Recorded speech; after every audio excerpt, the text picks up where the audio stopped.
With the game on the line at Target Field, Byron Buxton made one of the best catches of his career Tuesday night, saving the save for Joan Duran, preventing the Chicago White Sox from tying the score and perhaps more, and sealing a much-needed victory for the Minnesota Twins. Is this the moment the Twins turn things around? With nothing better going on, we're going to go with it. So you better get locked on Twins.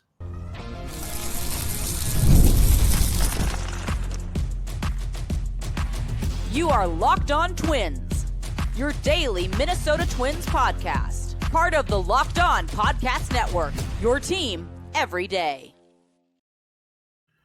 Well, hello again, everybody, and welcome back to Locked On Twins, your daily go-to source for the top Minnesota Twins insight, discourse, and analysis. Personally, it's my favorite show of the Imperial Locked On Podcast Network, which, by the way, brings you your team, just yours, every day. Don't forget to hit like and subscribe where applicable. I'm Dave Brown, an MLB writer who has yet to make the best writing save of his career, but I know it's coming. I'm also a BBWAA member and a Hall of Fame voter. Across the Great Plains of cyberspace is Brandon Warren, who saves his best for free on Twitter because he's all about the community. Brandon was a Twins fan who became a Twins writer, and now he's both. You can't find us at Puckett's Pond anymore. You probably can't even find Puckett's Pond. At least I hope you don't. But there's always Access Twins and zone coverage. On the podcast today, Byron Buxton saves the day. MLB StatCast gave Buxton a 50-50 proposition for making that catch on Andrew Benintendi in the ninth inning Tuesday night. I'm not sure if they counted all the variables correctly or not, but it looked physically like the best play Buxton had made in about 3 years. Buxton himself said he couldn't remember making a better play with the outcome of the game hanging in the balance.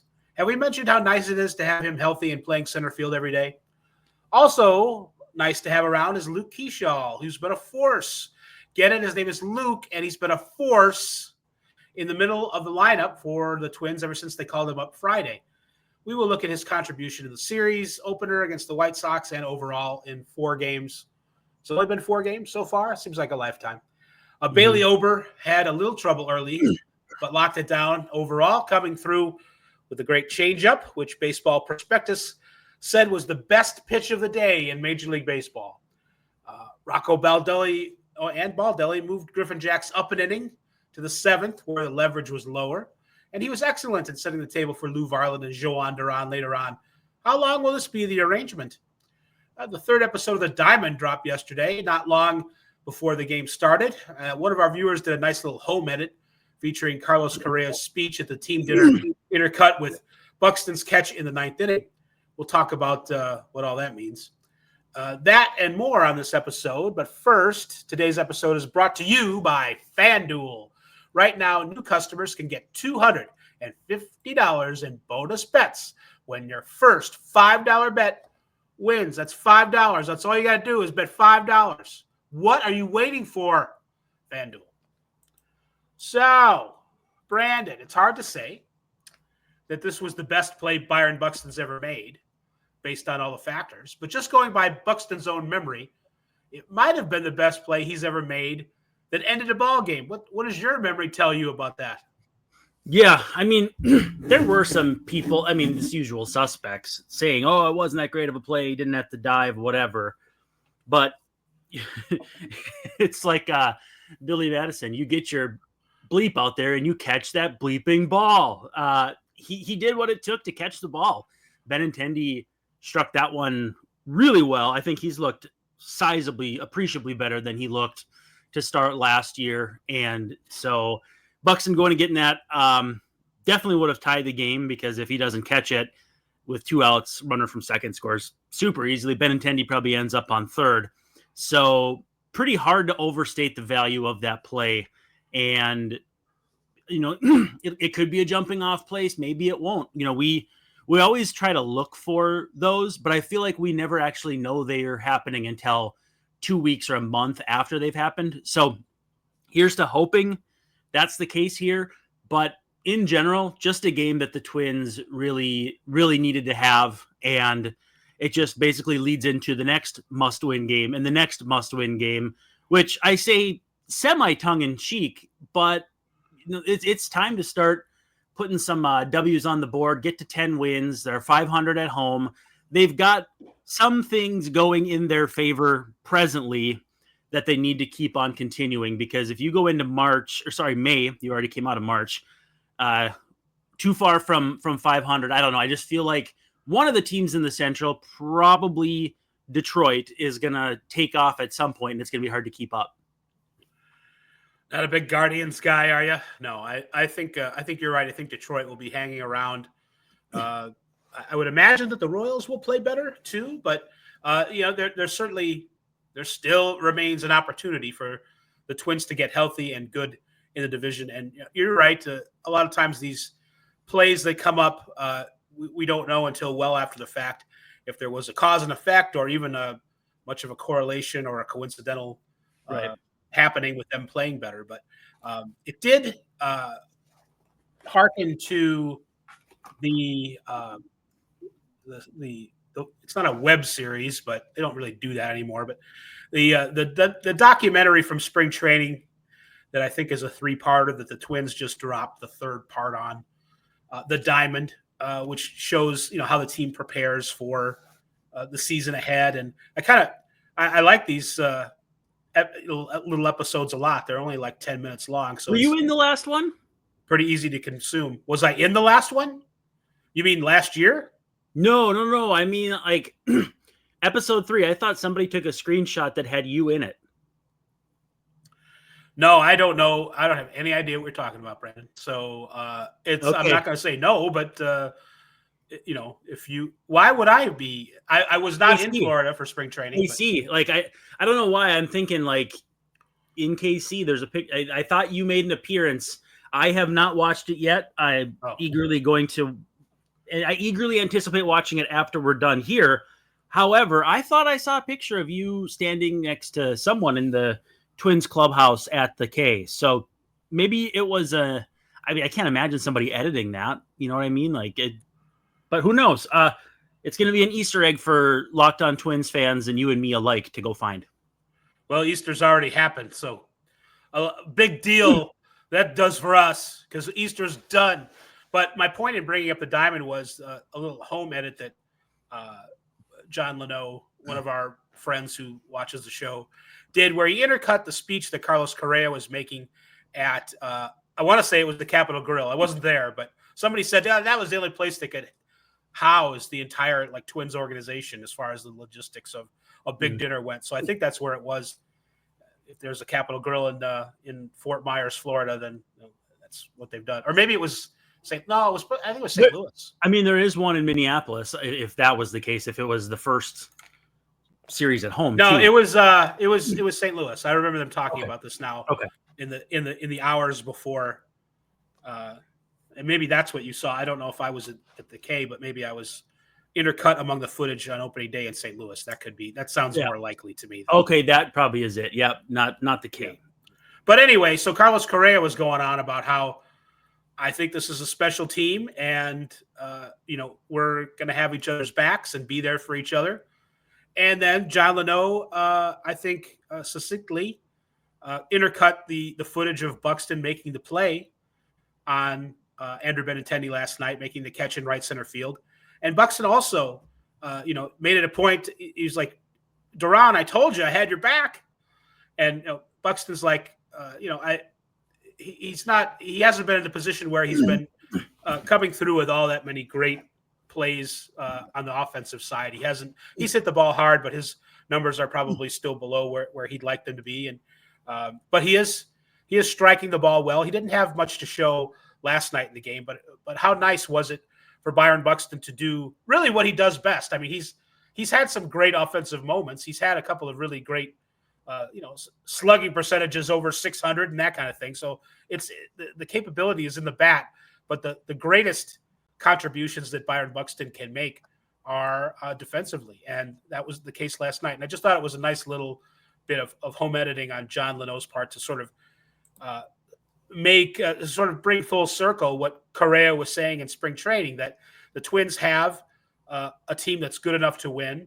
And that if we all just kind of watch out for each other, they're going to be in position to do it. And it was, that's why I'm a little more optimistic about what Buxton's play last night could mean going forward. It's when you play a team like the White Sox that is not only not good but struggling, you kind of want to pound them into the ground. Maybe they'll get to that today, but sometimes you want it so bad that you don't necessarily play your freest and your best game right off the bat. So it took a little bit more of an effort than I think everybody was hoping for to get the White Sox over, and maybe they've done it now. So before we scoot off the break, I just want to say, Byron mentioned that in his post-game chat with Audra. It's like, well, I didn't leave my mark really offensively. I thought I had some good swings or whatever, but just didn't come through. But to make the play to finish the game like it did, there's many ways to provide value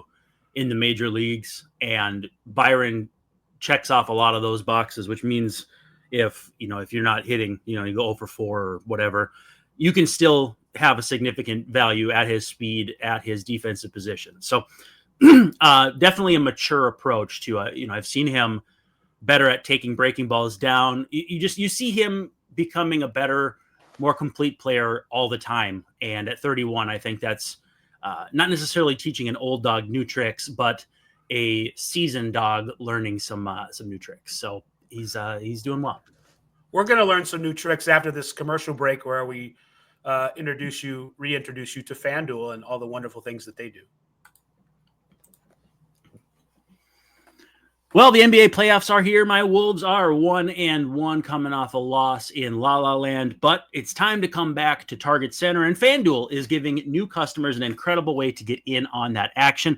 Because right now, when you join FanDuel and place your first $5 bet, you'll get $250 in bonus bets if that $5 bet wins. FanDuel makes betting so easy, whether it's picking your favorite team to win or, well, I guess lose if you want to hedge your bets. But there's also player props, three-pointers, steals, assists. FanDuel has so many ways to bet on your favorite player props. Plus, after the game tips off, you can combine your live prop bets into a same-game parlay to multiply those winnings. Don't miss out. Head over to FanDuel.com and claim your $250 in bonus bets today. You just got to hit that first $5 bet. That's FanDuel.com or that FanDuel app.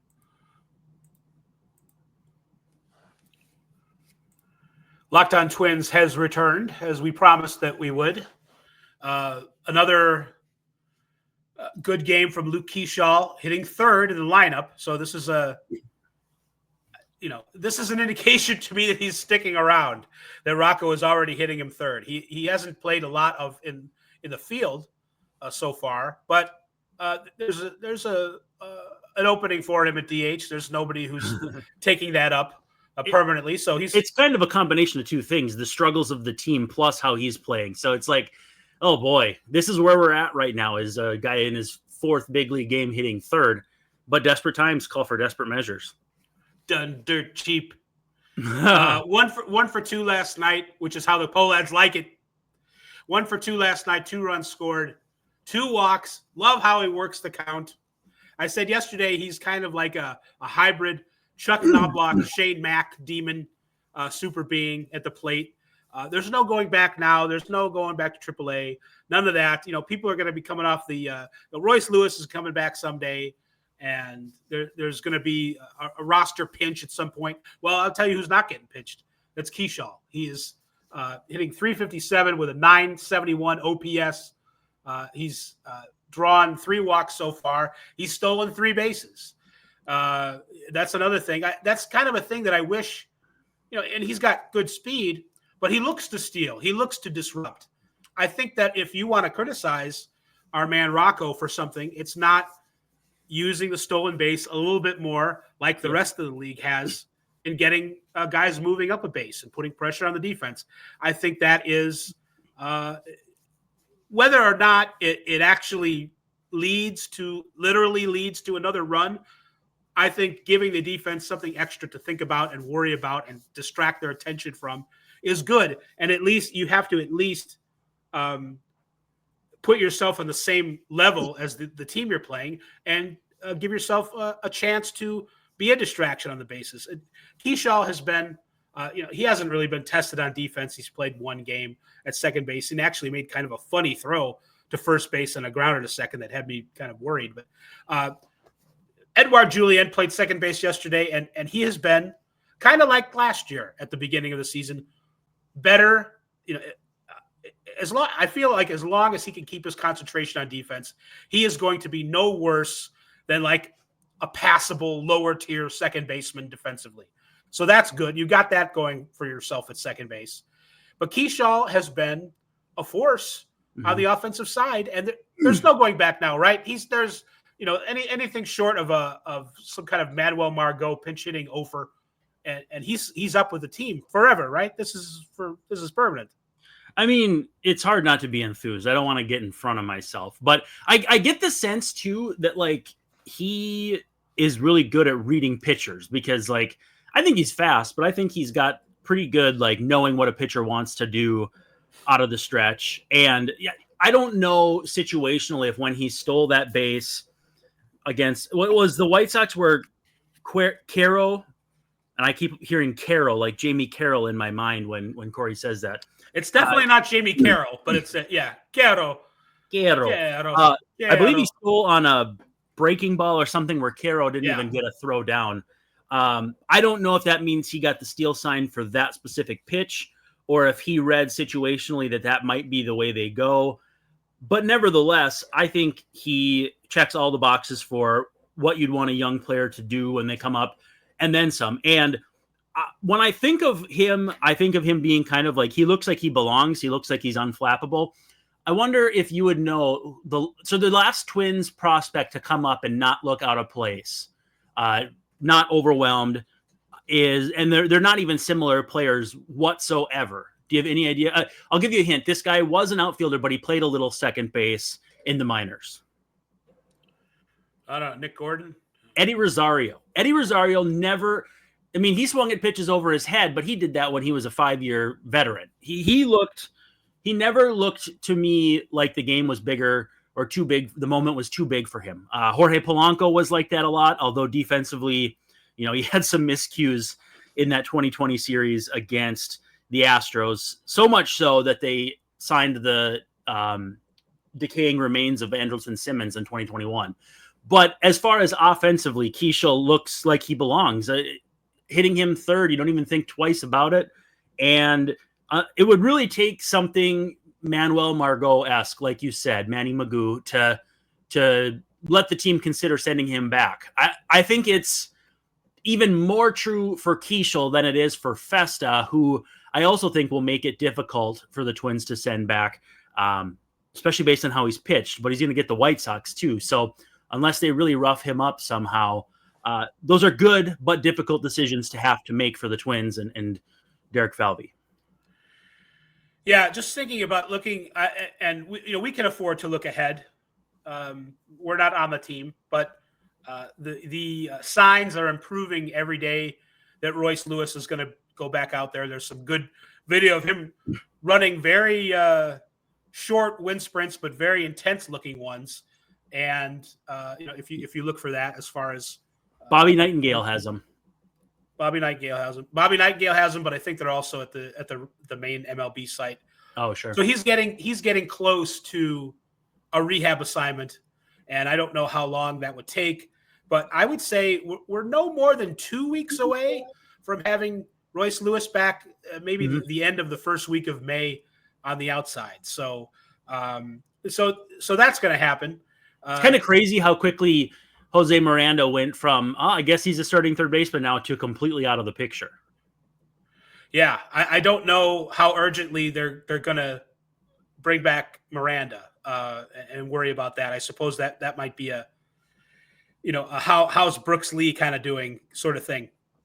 Also tying into all this, though, Brooks Lee, one of the things that he has going for him is the ability to maybe play shortstop. He's looked really good. I'm not sure what the numbers say defensively on Brooks Lee, but whenever I'm looking over there at third base, he's making good plays. He's making strong throws from the line, and he's a guy that, especially with Willie Castro being sort of half on the shelf with his oblique, he's unable really to swing very hard with it from the left side because of the oblique. Willie Castro is so. That's not really a guy that you could put out there in the field right now. Fangraphs has Brooks Lee 0.9 runs under their defensive tab, so above average, 0.9 runs at this point of the season. A lot of that's going to be noise. Single year defensive stats can ebb and flow too, but it certainly paints a more positive picture than a lot of other players playing certain positions for the Twins. So, and he's taking his walks. I think he's walking about 20% of the time, which is good because he's only hitting like a $129, or I think $143. But I still believe in the talent, and that's too maybe what's most frustrating to me is we've talked about this nonstop.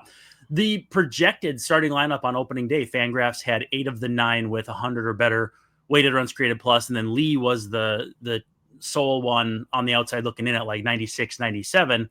The offense has not been close to that, and they're not punishing fastballs. That note that they said on the air yesterday was my research that the Twins and White Sox are numbers 29 and 30 in OPS on fastballs. Now, is that positive because you can expect some improvement just out of sheer regression?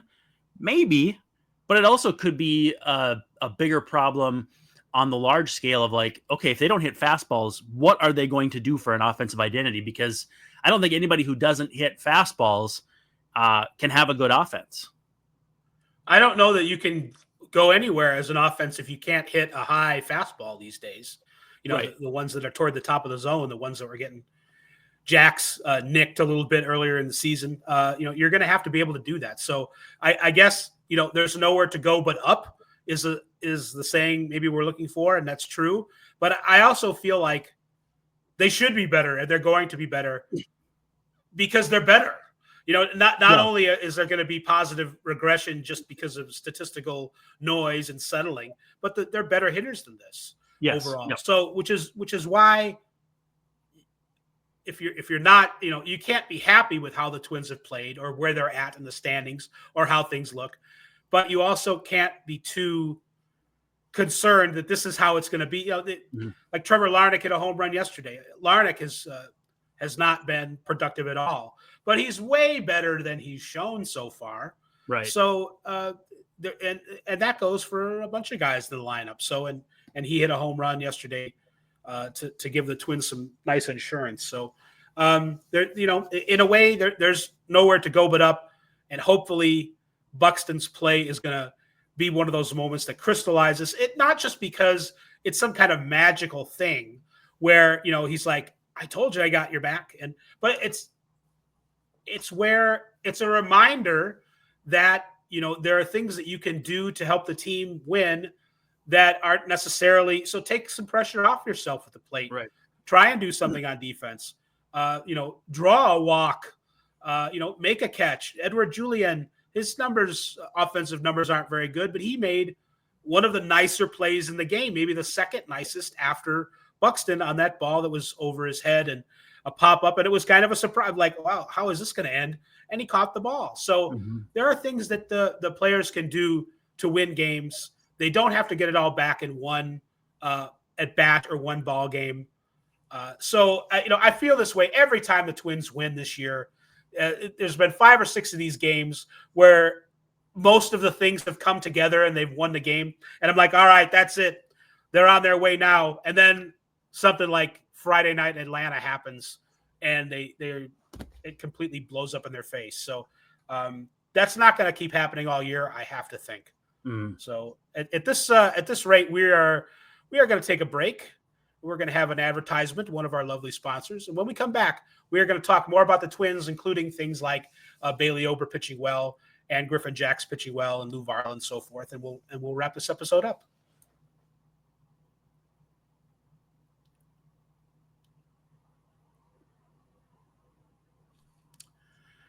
And we are back. Just like I said, Byron Buxton told you that he had Duran's back, and I told you that we were going to be back. See the symmetry with Locked On Twins? I told you we'd be back, and we are. And we are going to finish this episode like the Twins are going to finish off the White Sox in this series at Target Field. Oh, boy. That was I'm very I'm out of energy now. I need someone I need to go to the bullpen. Someone come in for me because get you some coffee. I've given you the 7th inning, and now you got to take the 8th and 9th. Speaking of which, actually, we'll start with Ober. Bailey Ober didn't start out great against the White Sox yesterday. I think he gave up the first run of the game for either team. But he settled down from there and finished very strong. And Baseball Prospectus even gave him a nice little award that he can take home, suitable for framing. Said, Bailey Ober, your changeup is the pitch of the day, the most effective pitch in Major League Baseball. Congratulations. Here's a tweet about it. The pitch du jour. I don't know. Yeah, the pitch du jour, which sounds like something that Edward Julian would be into. But sounds good. I'll have that. It is. So Ober, again, it was another good starting pitching performance, except for Joe Ryan's hiccup the other day. There have been a lot of good starting pitching performances, and that's usually where it starts, or it's certainly where it can get out of hand if you don't have it. So the Twins have that going for them, which is nice. Again, Ober, good. Pablo Lopez on the way back. Chris Paddock. There he is. Chris Paddock pitching on Thursday, and not Lopez, but that part of the Twins appears to be in good shape. David Festa doing well too. Yeah. Starting pitching has been good. I did not get a chance to bring this up when you were talking about Luke Keeschel and the Star Wars propaganda. 10 years ago on May 4th at Target Field, may the 4th be with you. Yes. Phil Hughes the Force, faced Jesse Han Solo. Oh, wow. Yeah, so we're coming up on the 10-year anniversary of that, so we might have to make a bit out of that. But I just want to thought about that too much. That's pretty cool. Probably me. But anyway, as far as pitching, yeah, Ober, he pitched into trouble, he pitched out of trouble, and if this was a good game where you find the box score scouts as opposed to the people who watched the game and understood the game flow, and the idea that he only threw 87 pitches, he threw 62 strikes, so like.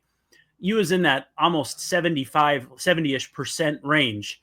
In pretty much every way imaginable, he looked like he had a tremendous dominant start. 6 innings, 1 walk, 1 earned run. The 8 hits is kind of where you should start asking questions like, whoa, 8 hits. I mean, I hit an inning and a walk mixed in there. It's not the end of the world. It's like a 1.33 whip, on the border of scary.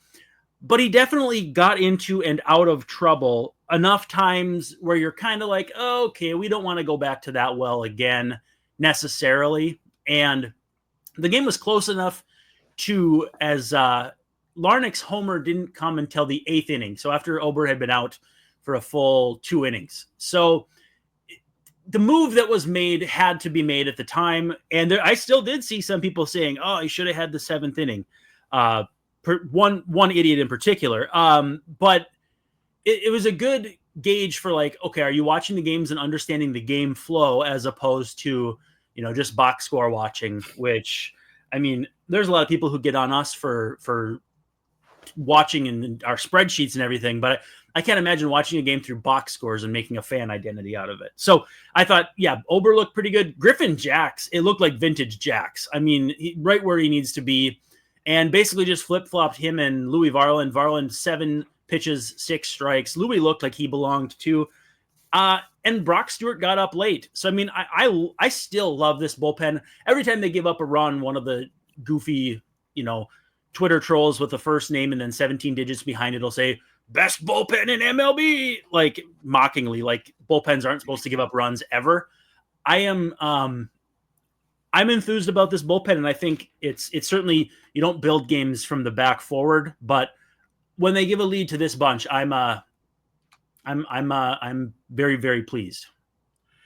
Jax, the way his pitches looked and the metrics on them didn't look that different from other times when he's come in. I think he's the broadcast tried to make sense of exactly what's happened with Jax so far. And it isn't so much that it isn't even like necessarily really, really bad location, but it is hitters selling out for fastballs basically because they know they have no other chance when Jax comes in. He has such a wide repertoire of pitches that are effective that they're waiting on fastballs, and there's an adjustment that then therefore has to be made on the pitcher's part. But he looked it was a little bit. It was a 1-run game. It was a 7th inning, so it wasn't like there was no leverage going on. It was still a tight kind of ball game. It was a couple of plays going the other way, and the White Sox would have had the lead. But it was 8-9-1 in the order, so it wasn't quite as there was a little more margin for pitching against lesser people, if you will. Dahlbeck, Palacios, Maitan, and Benintendi was the last guy. So can I quickly, and I do mean quickly, share some starting pitcher stats for the month of April? Twins ERA from starters, 2.95, fifth in MLB. Their whip is 1.14, which is just behind the Astros. Their fourth. Average against is, that one's a little further down. Anyway, OPS against is, I believe, 680, which comes out to 11th. And do they have strikeouts per 9? No. But anyway, Twins, 94 strikeouts in 94 2/3 innings, 21 walks, 10 homers allowed. 12 homers allowed. Everything you want from a peripheral standpoint, they're doing as starting pitchers. So pitching staff is where it needs to be. Let's get this offense going. On that note, we want to thank you for making Locked On Twins your first listen today. For your second listen, check out the all-new Locked On MLB Game Night. Every game, every night, all season long. Get local analysis on a national scale. Find MLB Game Night on Locked On MLB on YouTube or wherever you listen to podcasts. Hopefully you listen to this podcast, because otherwise, what were you doing for the last half hour? For Brandon Warren, this is Dave Brown wishing you all a very pleasant good evening, saying that we will Alexei Casilla tomorrow night. Alexei.